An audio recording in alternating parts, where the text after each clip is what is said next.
Premier League rivals are stealing Newcastle's transfer targets. He copied my whole fucking flow! That gets me through the phone! He copied my whole fucking flow! Word for word, bar for bar! So from a massive Bryan Mbeumo transfer exclusive, to the latest development on Bynoe-Gittens and Marc Guehi, to Fabrizio Romano revealing a major boost Newcastle have received, to Yasir Al-Rumayyan about to make massive appointments. Plus, do you know the transfer Eddie Howe rejected? As per, join us as we'll break it all down and discuss the latest Newcastle United transfer news. Let's go! Following up on what we discussed in our last video, when Ben Jacobs suggested Mbeumo might go to Manchester United, given he does not prioritize Champions League football, there's been a big development. Newcastle's pursuit of Bryan Mbeumo has taken a major hit, with fresh reports last night confirming that the Brentford winger prefers a move to Manchester United. It's a frustrating development, especially given how positive initial links between Mbeumo and Newcastle had been in recent weeks. Just days ago, it looked like the Magpies were in a strong position.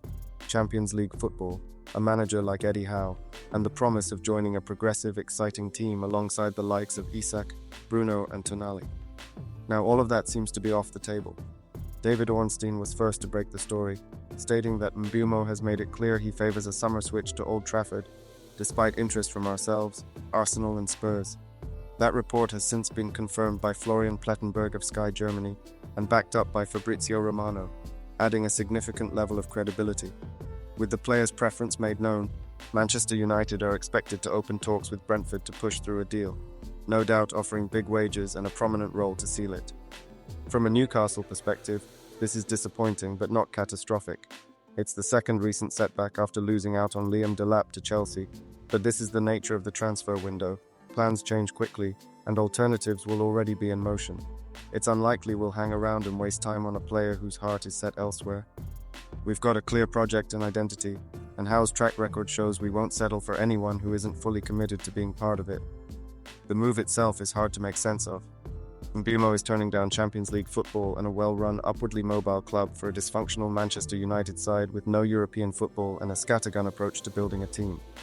It's a huge name, yes, but one that's burned through quality players without direction or consistency in recent years. If he ends up there, he may find the glamour of the badge doesn't match the chaos behind the scenes. I could see that as a very real possibility. Still, while it's frustrating to miss out on a player who looked like a perfect fit for our right-hand side, I've got confidence Newcastle will respond smartly. But it really stings that our rivals keep swooping in for our targets. If losing out on Matthias Cunha, Liam Delap, and now Bryan Mbeumo wasn't frustrating enough, it's now emerged that yet another player we've been tracking could be heading to Chelsea. According to The Telegraph, Chelsea are in talks to sign Borussia Dortmund winger Jamie Bynoe-Gittens.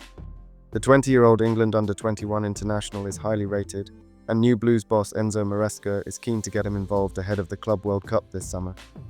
It's unclear whether Newcastle ever planned a formal move, but Craig Hope of the Daily Mail did report last month that our scouts were keeping close tabs on Bynoe-Gittens, alongside Dortmund goalkeeper Gregor Kobel. Still, it looks like another exciting young talent is on his way to Stamford Bridge, just days after Chelsea beat us to the £30 million signing of Liam Delap, who had been in talks with Newcastle before reuniting with his former Manchester City youth coach. With all this going on, I have to ask, how on earth are Chelsea still getting away with this? Newcastle, like several other clubs, have been forced to tiptoe around the Premier League's profit and sustainability rules, making recruitment a delicate, high-stakes process with little room for error. Meanwhile, Chelsea's net transfer spend since the start of the 2022-23 season has exceeded £1.3 billion. That's over 300 million more than any other Premier League club. For context, Newcastle's total spend in that same period sits at £344 million. Yet despite this staggering outlay and an already bloated squad, there's no sign of financial repercussions. And now, they're somehow on the verge of adding another £50 million winger to their ranks. Interestingly, The Guardian recently now reports that Noni Madueke, a winger we were linked with last summer, could be allowed to leave if Chelsea bring in Bynoe-Gittens. Madueke made 32 appearances last season and scored 11 goals. He's clearly got talent, pace, skill, and the ability to play on either flank. But I've always had doubts over whether he fits Howe's high-energy pressing style. There have been flashes of brilliance, but questions remain over his consistency and off-the-ball work rate, something Eddie Howe demands in abundance from his wide men. Would he be a good signing, maybe? But only if Howe believes he can unlock that potential and instill the discipline needed for his system. While these setbacks are frustrating, I'm still backing our recruitment team to act smartly and patiently. We don't throw cash around hoping something sticks. We look for the right characters and the right players who'll thrive in our system and want to play for the club. But one thing's for sure, if clubs like Chelsea keep hoarding players like it's FIFA career mode and the PSR rules don't bite, then serious questions must be asked about what fair play actually means in the modern game. However, Newcastle have received a boost in their efforts to keep hold of one of their standout players. Fabrizio Romano has issued an encouraging update on Tyno, following recent speculation linking the fullback with a move to a Premier League rival. While Newcastle clearly need to strengthen the squad this summer, any progress on that front would be undermined if key players were allowed to leave. Fortunately, the club have no intention of selling their top talents, especially not to domestic rivals, and Livramento certainly falls into that untouchable group. He's one of Eddie Howe's own signings, part of the core that the manager has built since taking over. Livramento has taken his game to another level this season. He's shown not only quality but real versatility, stepping up on the left-hand side after Lewis Hall's season was cut short. That form didn't go unnoticed, earning him a call up to the England senior squad and reportedly catching the eye of Pep Guardiola, who is on the lookout for a long-term successor to Kyle Walker. Thankfully, Romano's latest update suggests there's no need to panic. While Manchester City do admire Livramento, they've now turned their attention elsewhere. In a post on X, Romano said, "The main targets for Manchester City at fullback positions remain Tyno Livramento and Rayan Ait-Nouri. Talks to advance soon for Ait-Nouri with move expected to happen. City are very confident as revealed days ago. Livramento, difficult deal as Newcastle hope to keep him." It's good news for Newcastle, who paid £32 million to sign Livramento from Southampton 2 summers ago. His form since then has likely added a few million to his value, but with no interest in selling, City have saved themselves a lot of time by shifting their focus to Wolves' Ait-Nouri instead. Then, as more details continue to emerge regarding Paul Mitchell's sudden exit from his role as sporting director at Newcastle United, it's becoming increasingly clear that not everything behind the scenes was as aligned as it appeared on the surface. Although Mitchell and Eddie Howe maintained a united front publicly, it now seems the pair had notable disagreements when it came to transfer strategy and player valuations. One recent claim suggested Mitchell believed the club had overspent on fullbacks Lewis Hall and Tyno Livramento, 2 players Eddie Howe personally pushed to bring in. But that wasn't the only clash between the manager and the sporting director. Following a failed attempt to land Marc Guehi from Crystal Palace, TalkSport's Alex Crook has revealed that Mitchell proposed a move for Jean-Claire Todibo as a backup option. However, that idea was swiftly rejected by Howe and his coaching team, who had reservations after conducting background checks on the French defender. Crook explained, "When the Marc Guehi deal fell through, Jean-Claire Todibo was Paul Mitchell's idea of a plan B. The coaching staff at Newcastle ruled that out because they had done those background checks and they looked into his character." Actually, if you hear some of the stories and how he has conducted himself at West Ham, I would suggest they probably dodged a bullet going against Paul Mitchell. Mitchell's interest in Todibo isn't surprising given his deep ties to League One, with the 25-year-old formerly playing for Nice before sealing a £35 million move to West Ham. However, his debut season in the Premier League has been anything but smooth. He's struggled for regular game time, and there have even been rumours of tension with former manager Julen Lopetegui.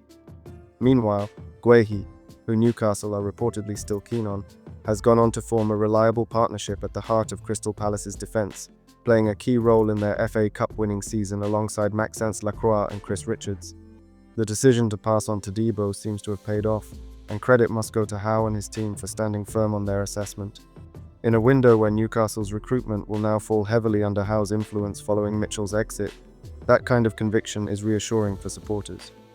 Interestingly, West Ham co-owner David Sullivan has faced criticism from sections of their fan base after reportedly admitting the Todibo deal has hurt the club. According to Hammers insider Sean Whetstone, who has ties to Sullivan, there are concerns that the French defender struggles to complete full matches. Whetstone even suggested that West Ham are looking to offload him as soon as his permanent transfer from Nice is officially triggered this summer. Adding fuel to the fire, Hammers legend Tony Gale publicly criticized Todibo's effort levels, describing his display in their final day win over Ipswich as lazy. With all this in mind, it's hard not to feel vindicated by Howe's decision to steer clear. It might not have been a popular call at the time, but it looks more and more like Newcastle dodged a bullet. On the subject of defenders, and in particular Marc Guehi, a player Eddie Howe is known to admire, there's been an interesting development that could influence Newcastle's hopes of landing the Crystal Palace centre-back. According to the Times, Guehi has made it clear he's not interested in joining Tottenham. Spurs had a bid turned down by Palace back in January and were expected to return with a fresh approach this summer, but the report claims the 24-year-old has no desire to make the move to North London. That stance could work in Newcastle's favour, especially with Guehi entering the final 12 months of his contract at Selhurst Park. Several top clubs have been linked with the Palace captain, including Chelsea, Liverpool and Bayern Munich, but Guehi turning down one Premier League rival might open the door for others to make a move. Guehi would be a major addition to this Newcastle side, not just for his defensive quality, but for his leadership and experience. If the club are serious about building a long-term core that can challenge consistently at the top, this is the type of deal that makes perfect sense. And with Howe now expected to have a bigger say in recruitment following Paul Mitchell's exit, his long-standing interest in Guehi might just come into play at the right time. But Newcastle must move quickly, with Liverpool now in the race and rapidly closing in on his signature. Then, as Newcastle United look set to make a major off-field appointment, with Yasir Al-Rumayyan reportedly ready to offer a key role to a former Real Madrid executive. According to an exclusive from the Mail's Craig Hope, the club are in talks with Canadian businessman David Hopkinson, who is being considered for the CEO role following Darren Eales's expected departure. Eales, who bravely battled cancer last year, is set to step down soon, leaving a big gap to fill at the top of the club's structure. Hopkinson, who is 54 years old, is understood to be the front-runner for the job, assuming an agreement is reached. He's already been identified as Public Investment Fund's preferred candidate, and it's thought that Newcastle chairman Yasir Al-Rumayyan will have the final say on the appointment. It comes at a crucial time for the club. With sporting director Paul Mitchell also preparing to leave at the end of the month, Newcastle are heading into a key transfer window with uncertainty around two of their most senior off-field positions. Bringing in someone with Hopkinson's pedigree could provide the stability and leadership needed as the club pushes forward. Hopkinson has a strong track record in the world of sport and entertainment. He most recently held the position of president and COO at Madison Square Garden Sports Corp, where he oversaw major venues including the iconic MSG and the innovative Sphere in Las Vegas. He also previously worked as Real Madrid's global head of partnerships, helping manage the commercial strategy of one of the biggest clubs in world football. Currently, he's a board member for Canada Basketball and has a long history of overseeing major projects, including a landmark $800 million naming rights deal at Scotiabank Arena during his time with Maple Leaf Sports and Entertainment. Hopkinson once summed up his experience by saying, "Throughout my 25-plus-year career, I've had the privilege of stewarding some of the world's most iconic sports and entertainment brands through periods of significant growth and evolution." With his background in commercial growth, global partnerships and venue management, he could be a valuable addition, especially as Newcastle begin to explore the possibility of building a new stadium or expanding St James's Park. This appointment won't affect the playing squad directly, but it's another sign that PIF are building a structure capable of taking the club to the next level, both on and off the pitch. And then, in an exciting development, if you would like to know, the recent major accolade Isak has just won, click the video link on screen now.